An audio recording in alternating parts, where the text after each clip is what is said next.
In 2008, the Federal Reserve did something unprecedented. It created $3.5 trillion out of thin air, bought bonds, propped up banks, called it quantitative easing. Then COVID hit. Another $5 trillion printed in months. Today, global debt sits at $315 trillion, 3 times global GDP. Money created, assets purchased, crisis averted. But here's the question nobody asks. When governments borrow trillions, when central banks print endlessly, who's on the receiving end? Where does all that money actually go? This is the forgotten markets where money, power, and history collide. The answer isn't what you think, and the consequences are already reshaping civilization. To understand who receives debt, go back to basics. What is debt? A promise.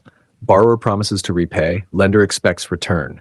But sovereign debt is different. United States debt is $36 trillion. Japan's debt is 264% of GDP.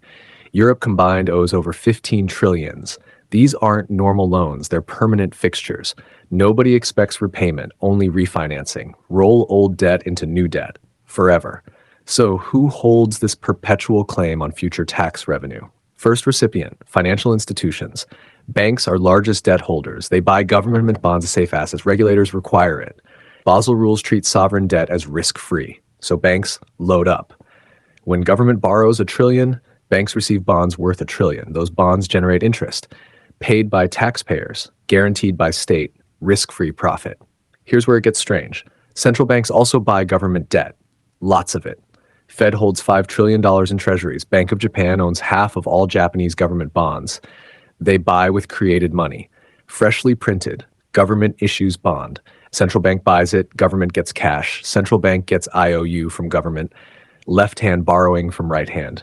Musical chairs with currency, but money doesn't vanish. Government spends it on infrastructure, military, healthcare, pensions, subsidies. That spending flows somewhere to contractors, defense companies, pharmaceutical corporations, construction firms.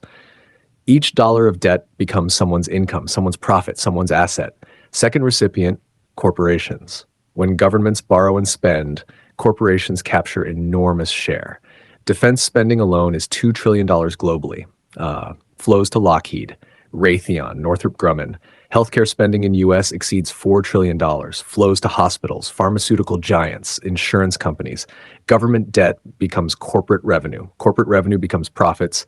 Profits become stock buybacks, executive compensation, shareholder dividends. Follow the chain further. Corporation receives government contract, pays executives. Executives buy assets, real estate, stocks, luxury goods, wealth concentrates. When government borrows trillion and spends it, that trillion doesn't distribute evenly. It flows through channels. Channels favor those closest to spending, those with contracts, those with access. Third recipient, asset holders. Here's the mechanism. Government borrows, central bank prints money to buy debt. New money enters system, doesn't go to everyone equally. Goes to financial markets first. Asset prices rise. Stocks, bonds, real estate. Who owns assets? Wealthy. Top 10% own 90% of stocks. When Fed prints $5 trillion, stock market soars. Debt enables money creation. Money creation inflates assets.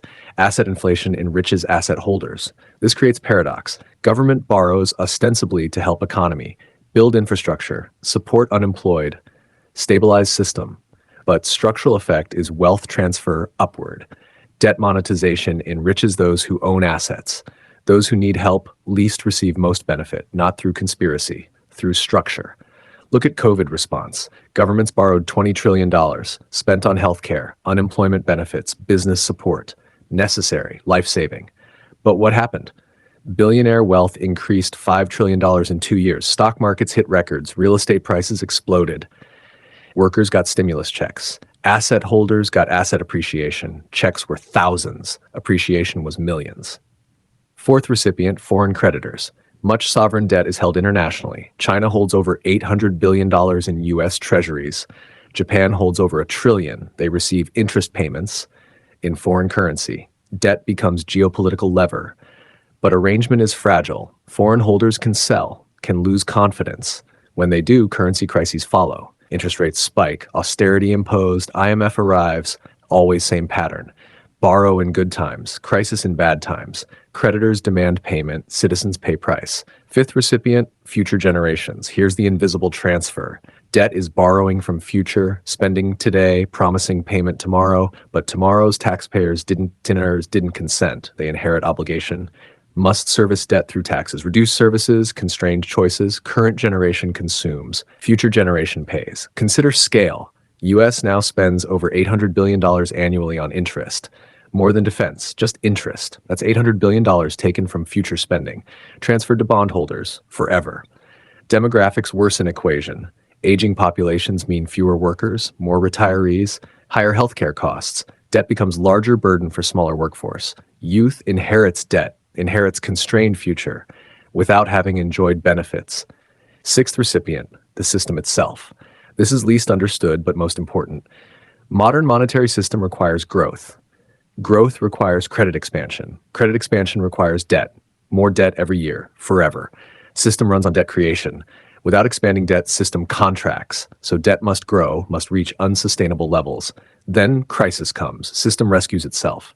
With more debt, who benefits? Financial sector. Its profits depend on growing credit. Too big to fail. When crisis hits, government borrows to rescue banks. Banks survive. System preserved. Debts accumulate. Cycle repeats. This is true recipient, not individual banks. The structure itself requires constant debt expansion to function. Each crisis demands larger intervention. System feeds on debt, consolidates power through rescue. Consequences are profound. First, inequality. Debt-driven money creation inflates assets. Asset holders get richer, workers get inflation, savings erode, gap widens. Second, fragility. More debt means more leverage. System becomes crisis-prone, requires constant intervention. Central banks become permanent market participants. Free markets become managed markets. Third, dependency. Citizens depend on government spending. Corporations depend on contracts. Markets depend on central bank support. Everyone dependent. Debt creates obligation. Obligation creates control. Fourth, distortion. When debt is limitless, price signals break. Risk gets mispriced. Capital gets misallocated. Zombie companies survive. Productive enterprises starve. Growth becomes artificial. 3 scenarios ahead. First, perpetual refinancing. Debt keeps growing. Central banks keep printing. System muddles through, requires perfect execution, possible, unlikely. Second, inflationary spiral, too much debt, too much printing. Inflation accelerates, currency depreciates, savings destroyed, government faces choice, default or hyperinflation, both catastrophic. Third, deflationary collapse, debt becomes unpayable, defaults cascade, credit contracts, depression follows, mass unemployment, political extremism, dark scenario, not unprecedented. What determines outcome? Structure matters most. System built on perpetual debt growth cannot sustain perpetual debt growth. Mathematics are unforgiving. Exponential curves always break. Question isn't whether. Question is when and how. Who's on receiving end of global debt? Everyone and no one. Everyone receives temporary benefits. No one receives permanent gain. Debt accumulates. Future narrows. We're all creditors and debtors simultaneously. Trapped in structure that enriches finance, empowers state, constrains future. Debt isn't just numbers, it's power relationships, claims on future reduction, obligations between generations. Every trillion borrowed is trillion in future taxes, or trillion in printed money, or trillion in broken promises. Someone always pays, usually those least able, usually those not yet born. Global debt at $315 trillion, still rising. Crisis will come. Not from external shock, from internal mathematics. Debt grows faster than economy. Interest grows faster than tax revenue.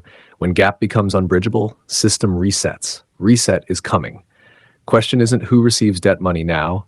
Question is who pays when reckoning arrives. History suggests same answer always. The many pay. The few benefit. The system survives. Then cycle begins again.